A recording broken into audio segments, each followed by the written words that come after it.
Olá e bem-vindos. Hoje a gente vai mergulhar de cabeça numa coleção de pensamentos de Friedrich Nietzsche. E o foco são dois temas que, definem a nossa existência: o amor e a morte. Temas leves, né? Só os mais tranquilos. A nossa fonte aqui é uma obra chamada 100 aforismos sobre o amor e a morte.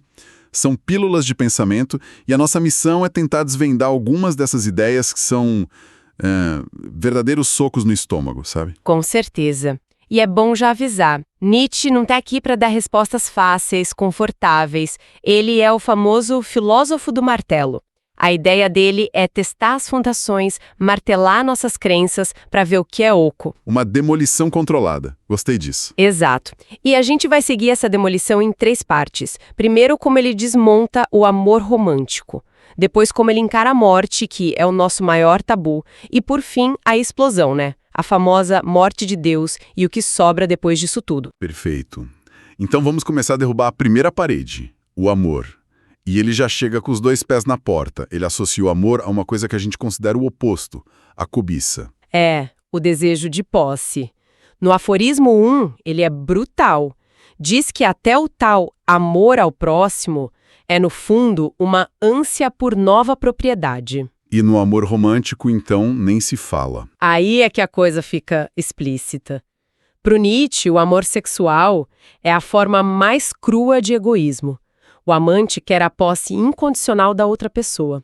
Ele quer ter poder sobre a alma e o corpo do outro, a ponto de querer excluir o resto do mundo. É impressionante como isso escrito há mais de um século parece descrever a cultura do ciúme de hoje, de rede social, essa coisa de monitorar, de querer exclusividade total. Exatamente. Ele estava diagnosticando o motor por trás do sentimento. E esse motor, para ele, é a vontade de poder. Que é um conceito central nele, né? Mas que muita gente entende errado. Sim, não é sobre ser um tirano. A vontade de poder é o impulso de todo ser vivo, de crescer, de se expandir, se superar. E no amor isso fica muito claro. A gente quer incorporar o outro na nossa vida, expandir nosso próprio ser através daquela pessoa. Entendi. Não é maldade, é a natureza da coisa. Mas essa lógica leva a outra ideia dele que é ainda mais perturbadora no aforismo 2. Ele diz que não se pode prometer sentimentos.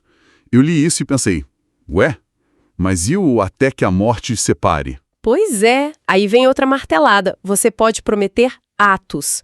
Prometo ser fiel, prometo cuidar de você, mas você não pode prometer sentir amor, porque sentimentos são involuntários. Eles vêm e vão.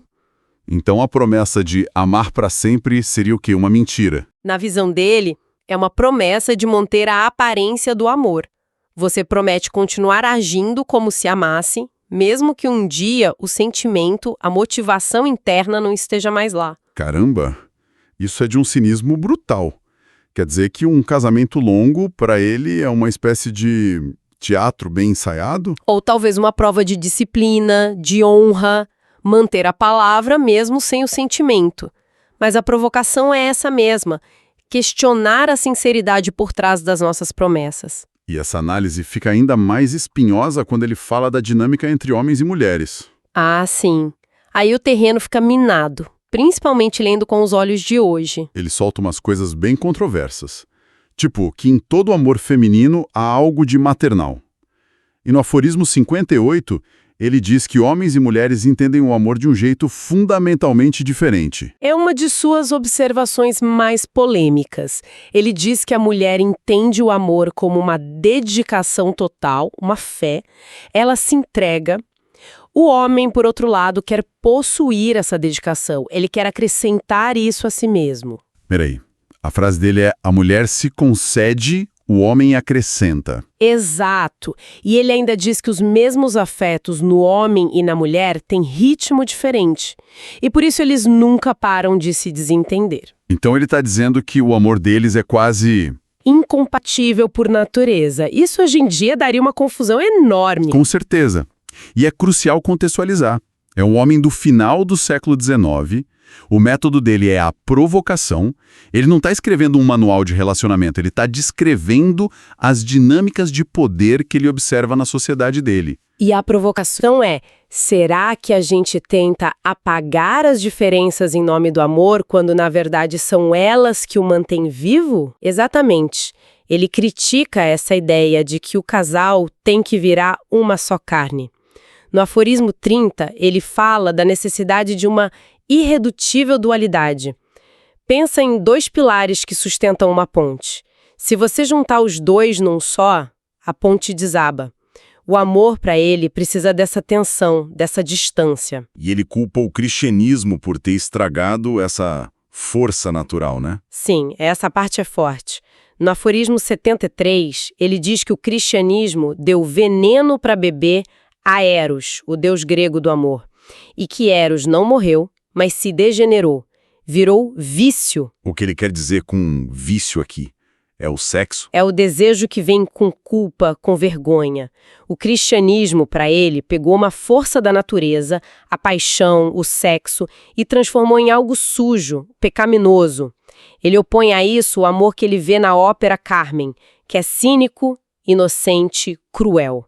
Um amor que é natureza pura, sem moralidade. Não sobra muita coisa do amor romântico depois disso tudo. Mas no meio dessa demolição toda, tem um momento que ele parece dar um conselho surpreendentemente prático, quase fofo. Sim, no aforismo 15, sobre casamento. É um momento de clareza que chama a atenção. Ele diz que a pergunta mais importante antes de casar é: você acredita que gostará de conversar com esta pessoa até na velhice? Exato. Porque a paixão passa, tudo é transitório, mas a maior parte da vida dois é conversa. É o Nietzsche construtor por um breve momento, valorizando a amizade acima de tudo. Bom, essa visão do amor como posse e poder é bem brutal. E parece que ele leva essa mesma honestidade para o outro grande tabu da vida, a morte. Sim, a transição é perfeita. Ele aborda a morte com a mesma recusa ao sentimentalismo. Se a nossa cultura trata a morte como um fracasso, uma tragédia, Nietzsche a vê com uma racionalidade fria. No aforismo 88, ele defende o que chama de morte racional. E o que seria essa morte racional? Ele questiona: por que a gente deve esperar a decadência, o esgotamento lento e indigno do corpo? Por que não encerrar a vida de forma consciente quando ela já cumpriu seu propósito? É a ideia de ter controle sobre o fim, da mesma forma que se tenta ter sobre a vida. Isso. E se conecta com aquela frase famosa dele: morrer orgulhosamente quando não é mais possível viver orgulhosamente. Sempre achei essa frase muito forte. E para ele, isso é o ato supremo de amor à vida. É dizer: eu vivi tão bem que não vou permitir que a decadência apague isso. Ele contrasta isso com o que ele chama de terrível comédia que o cristianismo fez da hora da morte, com o medo, o julgamento. E ele vai ainda mais longe. Tem uma frase no aforismo 96 que é de arrepiar. O pensamento do suicídio é um forte consolo. Com ele atravessamos mais de uma noite ruim. É uma ideia muito sombria. É sombria, mas a lógica por trás é fascinante. Ele não está fazendo uma apologia ao ato, veja bem. A ideia é que saber que você tem o controle, que existe uma porta de saída, torna a prisão da vida mais suportável nos momentos difíceis. A possibilidade do ato é uma ferramenta para aguentar a vida. Faz um sentido estranho. É paradoxal. A sensação de controle, de ter uma saída de emergência, te dá mais força para continuar. E isso reforça o tema da soberania. A morte não é algo que só acontece com você. Pode ser o seu último ato de vontade. Faz sentido. Por isso ele critica a ideia de que o jeito que alguém morre revela o caráter da pessoa. Exato. Ele diz que o cansaço, a dor, o medo no leito de morte tornam esse momento pouco confiável para qualquer julgamento. O que importa não é como se morre, mas como se viveu. Ok, então ele desmontou nossa ideia de amor, ressignificou nossa ideia de morte e agora a gente chega no terremoto, no clímax do pensamento dele. Deus está morto. A parábola do homem louco, do aforismo 98, a mais poderosa dele. Um homem louco, com uma lanterna de dia, correndo na praça do mercado. Gritando: procuro Deus, procuro Deus. E as pessoas ao redor, que já são ateus, começam a rir dele.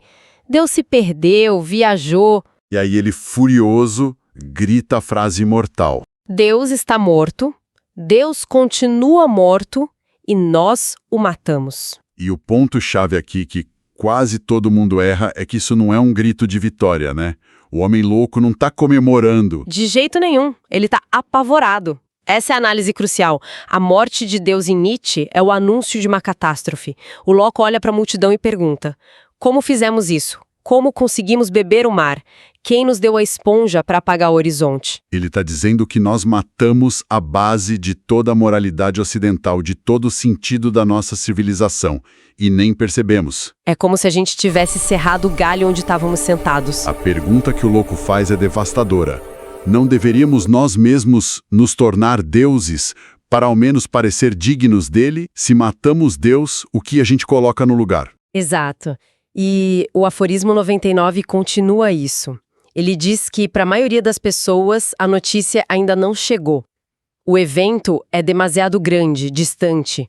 As pessoas continuam vivendo como se nada tivesse acontecido. Mas para um pequeno grupo, os espíritos livres... Para eles, é uma nova aurora. Mas que tipo de começo é esse, se você está à deriva num nada infinito, como diz o louco? É a liberdade mais perigosa e radical que existe.